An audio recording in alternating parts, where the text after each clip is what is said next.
IMA Kolkata শাখার সহ সভাপতির পদ থেকে পদত্যাগ করলেন কৌশিক বিশ্বাস। তার পদত্যাগের নেপথ্যে রয়েছে আরজিকর কাণ্ডে আইএমএ কলকাতা শাখার নিষ্ক্রিয়তা, এমনই অভিযোগ করেছেন তিনি। ইতিমধ্যেই তিনি মেল করে আইএমএ কলকাতা শাখা এবং রাজ্য শাখাকে তার পদত্যাগ পত্র পাঠিয়েও দিয়েছেন।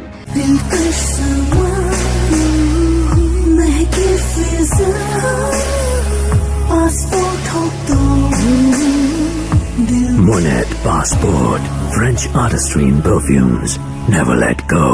তার বিরুদ্ধেও শতপ্রণোদিত ব্যবস্থা হয়নি যে সন্দীপ ঘোষ আরজিকর মেডিকেলের প্রাক্তন অধ্যক্ষ এবং আইএমএ কলকাতা শাখার সদস্য ছিলেন।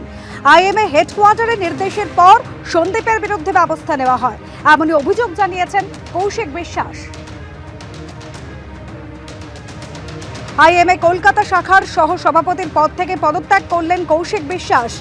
আইএমএ কলকাতা শাখার সভাপতি এবং আইএমএ রাজ্য শাখাকে ইমেল করে তিনি তার পদত্যাগপত্র পাঠিয়েছেন, জানিয়েছেন কৌশিক বিশ্বাস।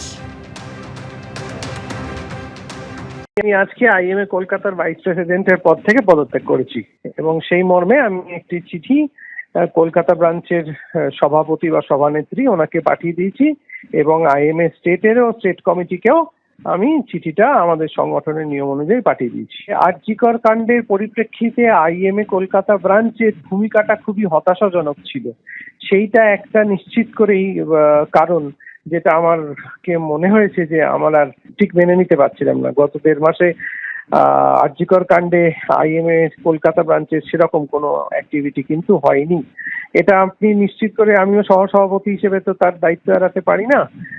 সেই জন্যই পদত্যাগের একটা সিদ্ধান্ত। আরেকটি সিদ্ধান্ত হচ্ছে আইএমএ কলকাতা ব্রাঞ্চটা বর্তমানে যারা চালান তারা যে বিশেষ গোষ্ঠীর অন্তর্ভুক্ত বলে পরিচিত, আমি আর তাদের সঙ্গে একসঙ্গে কাজ করতে পারছি না, সেই জন্যও আমার পদত্যাগ।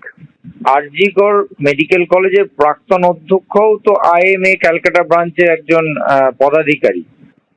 তাকে কি সেই পদ থেকে সরানো হয়েছে বা সেই বিষয় নিয়ে কোনো মনোমালিন্য হয়েছে? দেখুন, তাকে তো অনেক দিন আগেই সরিয়ে দেওয়া হয়েছে, কিন্তু ব্যাপারটা হচ্ছে সেটা দিল্লির নির্দেশে সরানো হয়, মানে দিল্লি আইএম এর নির্দেশের পরে সরানো হয়েছিল, যেটা আমার তখন থেকেই মত ছিল যে দিল্লির নির্দেশ আসার আগেই আমরা তাকে সরিয়ে দেব, সেটা আমার মত ছিল। কিন্তু দেখা গেল যে দিল্লির থেকে নির্দেশ আসার পর তাকে সরিয়ে দিতে হলো। এরকম কিছু কারণ আমার এই সিদ্ধান্তের পিছনে কাজ করেছে। শেষ প্রশ্ন আপনাকে, আইএমএ বেঙ্গল ব্রাঞ্চে নির্বাচন একদম কাছাকাছি, আপনি কি সেখানে নির্বাচনে দাঁড়াবেন?